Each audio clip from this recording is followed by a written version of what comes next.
Hi Scorpio! Welcome po sa ating channel at ito ay inyong Daily Gabay Tarot Reading for June 4, 2024. Please be reminded, kung napag-resonate kayo, comment down. Kung hindi kayo nag-resonate, ibigay niyo po sa iba kasi general reading po ito.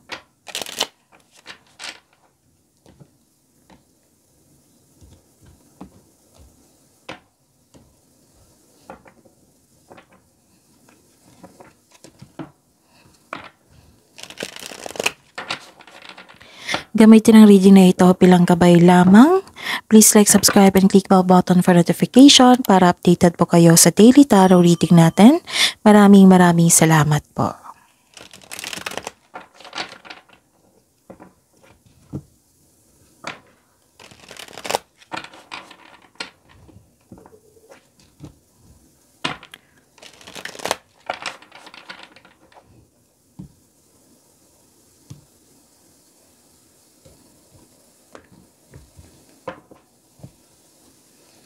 Spirits Guide, I need 3 cards po para po kay Scorpio. Mga ganap po.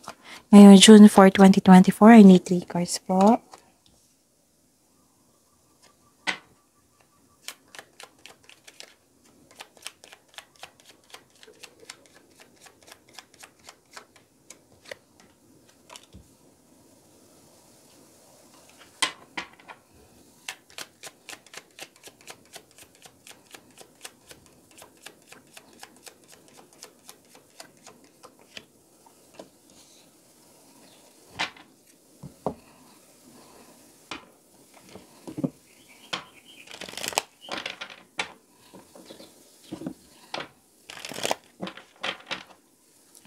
Spirits Guide, mga mensahe pa para kay Scorpio ngayong June 4, 2024.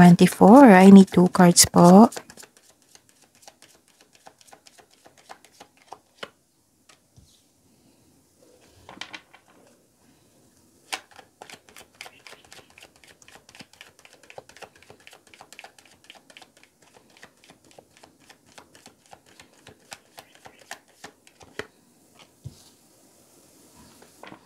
Okay. Scorpio. Ngayong June 4, 2024, para kay Scorpio, okay. May nakita ko ditong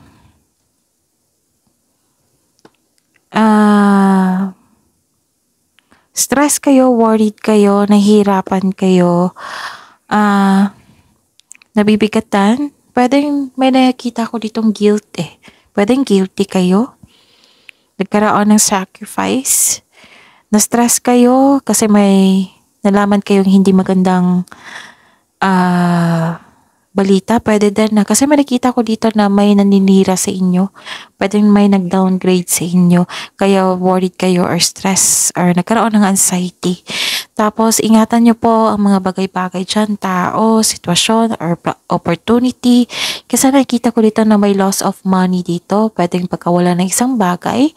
Tao, pwedeng nagkaroon ng disconnection or tampuhan kasi may pagkasira at downgrade dito. Pwedeng na may na-damage na bagay, so dobleng ingat po. Tapos may pagnanakaw eh. May nakita kong pagnanakaw. So mag-ingat kayo ha. Tapos, ayun, ito yung dahilan. It might be this is a past situation. Kasi ito yung dahilan na na-stress kayo, worried kayo, or may naalala kayo. And you are feeling guilty dito. Bakit naman? Tapos nakita ko dito nagkaroon ng may nalaman kayong sikreto, pwedeng clarity, pwedeng nag-aaral kayo ngayon, nagkaroon ng self-study or nag-decide kayo mag-aral. Nakita ko dito na may nag-aaral kayo, may hawak kayong document or actual book. Okay? So, you are learning. Nakita ko dito you are learning and nagkaroon ng knowledge. Okay? Hindi lang sekreto. Oh yes, may sekreto talaga. May nalaman kayo yung sekreto. It might be ito yung dahilan na nagkaroon kayo ng anxiety or stress kayo. Pero sabi po dito sa lahat ng binigay na opportunities, wow, may opportunities na binigay dito. So, kung ano yun yung pili-piliin mong path, all is possible po. Ito yung message dito. Choosing your path, all is possible. And voyage of the heart, love flows through you and to you.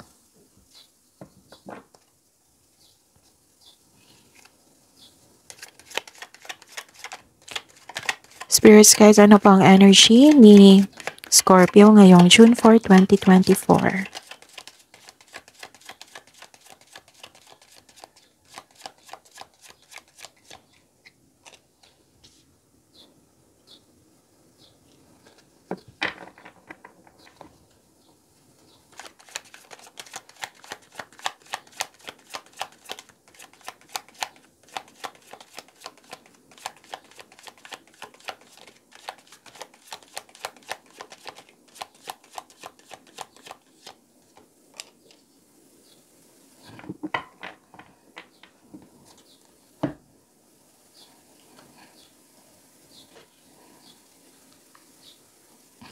Okay.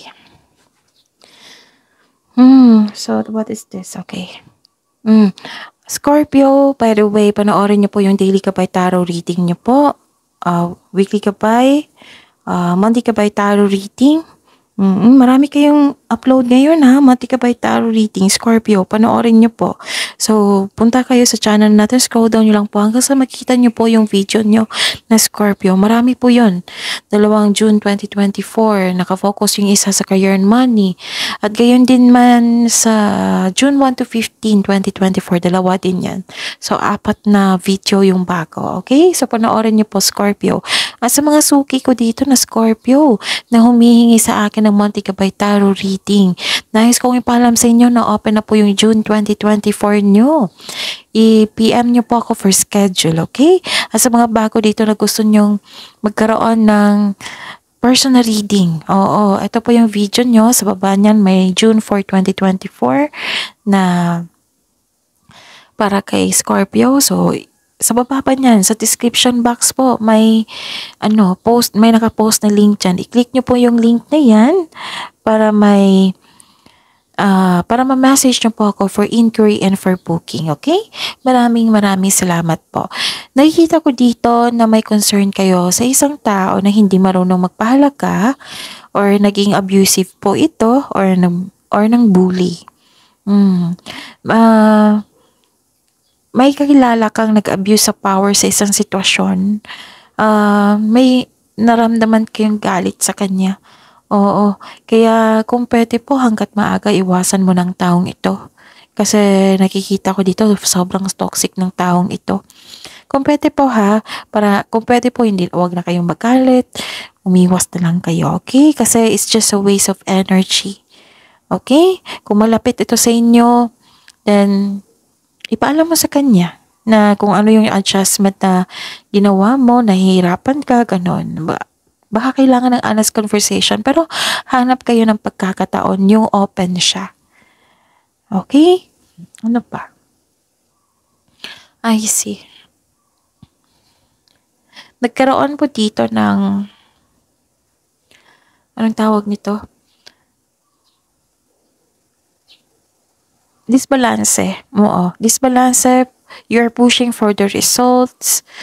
Nagkaroon ng disunion or nagkaroon ng, di ba may sabi ako dito na may tampuhan or hindi kayo nagkibuan or nagkaroon ng loss of contact, ganun. Nagkaroon po. Tapos may nakita ko ditong hindi nagkasundo, nagkaroon ng conflict of interest. Isa sa inyo nagkaroon ng impatience po. And hindi stable yung emotion, which is nakikita ko dito na you felt guilty, nagkaroon ng anxiety, nagkaroon ng pag-alala, stress, ganon. So, ang sabi po dito sa inyong card is, this is imbalance, right? Imbalance, nagkaroon ng unfairness treatment, nagkaroon ng problema, pwedeng, for example, problema sa pera, problema sa sitwasyon, problema sa relasyon. Nag-struggle ka sa changes, may pagbabago pala. Nag-struggle ka sa changes dahil nag-look back ka sa past. Pwedeng may naalala kayo sa nakaraan. Di ba sabi ko kanina dito? Kung i-review nyo ang video, sabi ko kanina na baka naalala nyo yung past, yung nangyari na hindi nyo matanggap, Scorpio. So, ang advice po ng card nyo dito, try to look at what you need now in the present. Focus na kayo sa present po para sa future. Kasi sa kaka-look back mo sa past, paano na kaya yung present at yung future? 'Di ba? But don't you worry. Don't you worry po, Scorpio. You are guided to find peace kasi nakikita ko naman dito na madasalin kayo.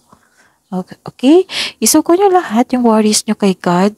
Tapos hingi kayo ng divine assistance. Okay? Kung hindi nyo matanggap yung mga katotohanan, pwedeng magpahinga muna kayo.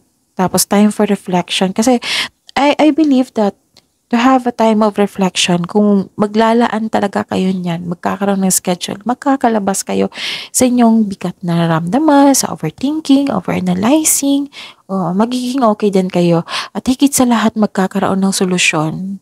Okay? Spirits Guide, Career and Money po ni Scorpio ngayon June 4, 2024.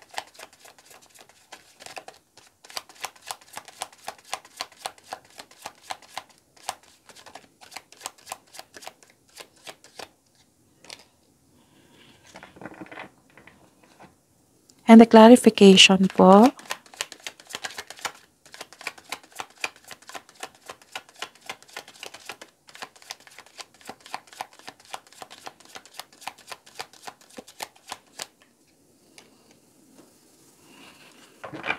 Okay. Ano ito? Okay.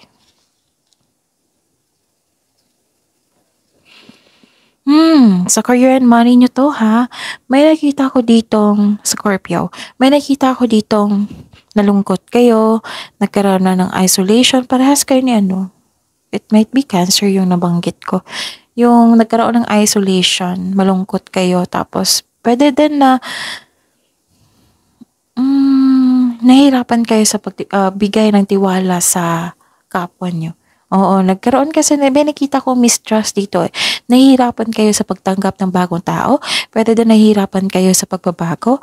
Nahihirapan kayo sa paggawa ng desisyon. May nakita po ako dito. And, yes, nagkaroon ng isolation ha. Nakikita ko rin dito na nagkaroon ng withdrawal. Bakit naman? So, discourteous yun na takot ka mag-isa. Parang hindi nyo kilala yung sarili. Nag-self-pity kayo dito, Scorpio. Bakit? Huwag kayong ganyan, okay? Kasi magkakait kayo ng blockages niyan. Mahirapan pumasok yung blessings na para sa inyo, okay? Kung kailangan po ng kausap, hanap kayo ng kausap na marunong makinig, na hindi judger at hindi kasaktan. Yung genuine na tao. Okay? Huwag kayong mag-self-pity. Scorpio.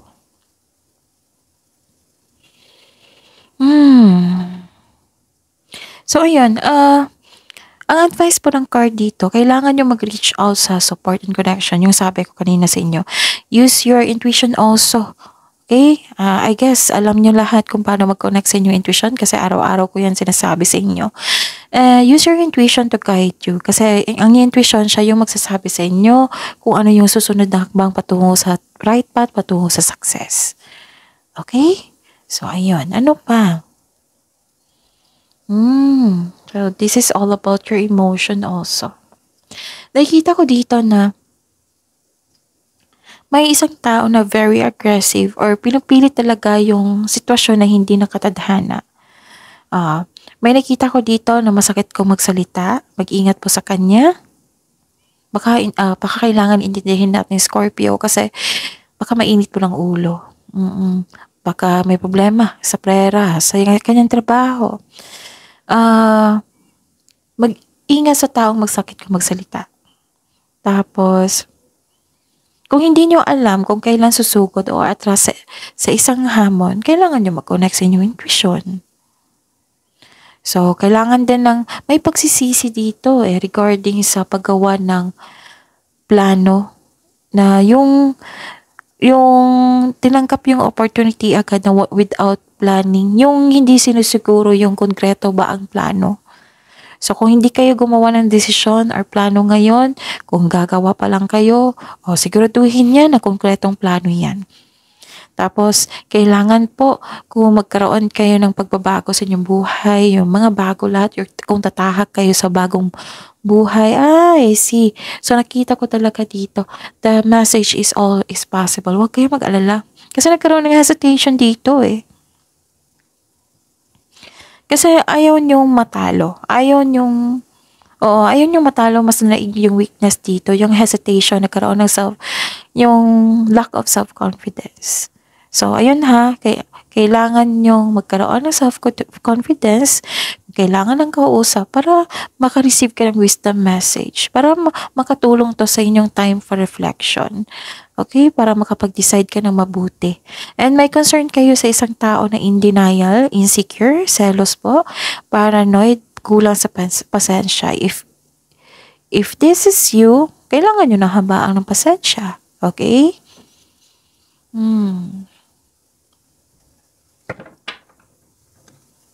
Baka pagod lang kayo, Scorpio. Pagod sa kakaisip, pagod sa trabaho. Pahinga naman. Okay? Spirit Sky, Love Life, Self-Love, Partnership, and Romance. Para po kay Scorpio. Ngayong June 4, 2024 po. I need one more card po for clarification of this card.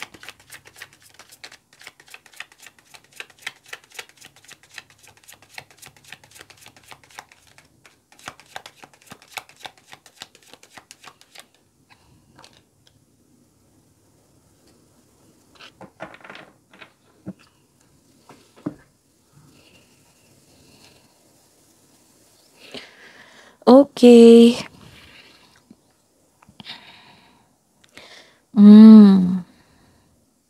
So, sa love life, self-love, partnership, and romance, ninyo, Scorpio.